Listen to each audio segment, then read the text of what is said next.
शिवाजी महाराज की जय।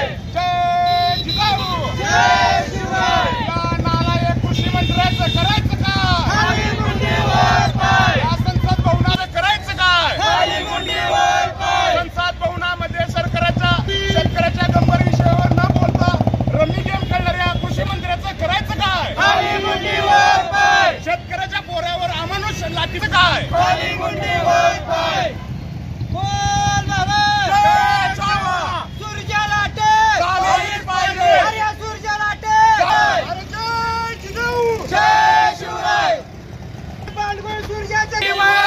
शेतकऱ्याच्या मुलावर हल्ला करणारा नराधमाचं करायचं काय? जय शिवराय, जय भवानी, जय शिवाजी।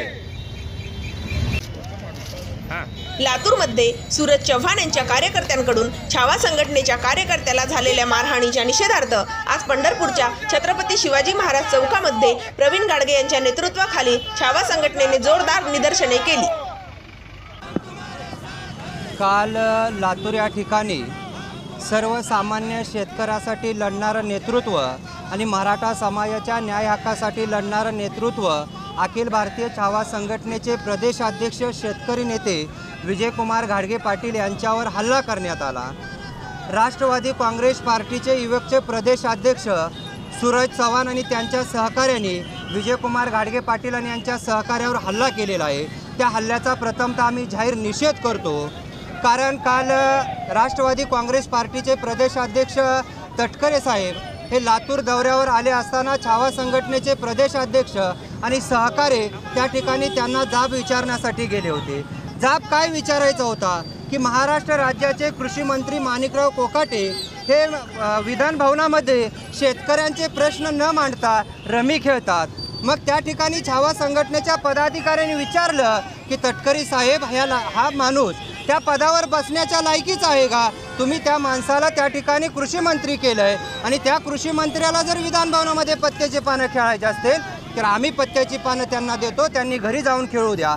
त्या ठिकाणी निवेदन दिल्यानंतर तटकरी साहेबांनी ते निवेदन स्वीकारलं आणि छावा संघटनेचे प्रदेशाध्यक्ष विजयकुमार घाडगे पाटील आणि सहकारी त्या ठिकाणी दुसऱ्या रूममध्ये बसले होते।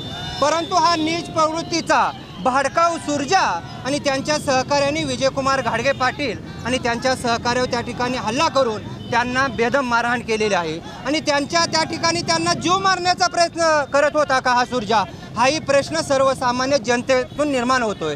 आमचा शासनाला प्रश्न आहे की सर्वसामान्य शेतकऱ्याच्या मुलानं जर अशा कृषी मंत्र्याला असतील किंवा मंत्रिमंडळातल्या मंत्र्यांना प्रश्न विचारायचे नाहीत का? कारण जर सर्वसामान्य शेतकऱ्यांसाठी जर आम्ही लढत आहोत आणि जर आमच्यावर अशा प्रकारचे गुन्हे दाखल करत असतात याचा अर्थ तुम्हाला ह्या महाराष्ट्रातल्या ज्या काही सामाजिक चळवळी करणाऱ्या संघटना आहेत ह्या संघटना तरी तुम्हाला त्या ठिकाणी बंद पाडायच्या आहेत का? हा सर्वसामान्याचा प्रश्न निर्माण होतोय आणि आम्ही अखिल भारतीय छावा संघटनेच्या वतीनं या ठिकाणी महाराष्ट्र शासनाला आवाहन करतोय, येणाऱ्या 2 दिवसामध्ये जर त्या सुरजावर बडतर्फी कारवाई झाली नाही तर सुरजा ज्या ठिकाणी दिसेल त्या ठिकाणी महाराष्ट्रातील अण्णासाहेब जावळे पाटलांचे छावे त्याला काळ पासल्याशिवाय मागं पुढं बघणार नाही। आज सकाळी त्या ठिकाणी सुरजानं त्या ठिकाणी माफी मागितली। मी त्या ठिकाणी मीडियाच्या माध्यमातून आवाहन करतोय, सुरजा ज्या ठिकाणी दिसेल त्यालाही मी त्या ठिकाणी काळं पासणार आणि मी मीडियाच्या पुढे येऊन दिलगिरी व्यक्त करणार, कारण तुम्ही सर्वसामान्य शेतकऱ्यांचा मुलाचा आवाज दाबण्याचा प्रयत्न करता। काय चूक होती त्या ठिकाणी विजयकुमार घाडगे पाटलांची? जर तुम्हाला जाब विचारत असतील आणि तुम्ही जर हल्ला करत असतील तर येणाऱ्या काळामध्ये या ठिकाणी या अजितदादा गटाला आणि सरकारला छावा संघटना सळू गिपळू करून सोडल्याशिवाय राहणार नाही।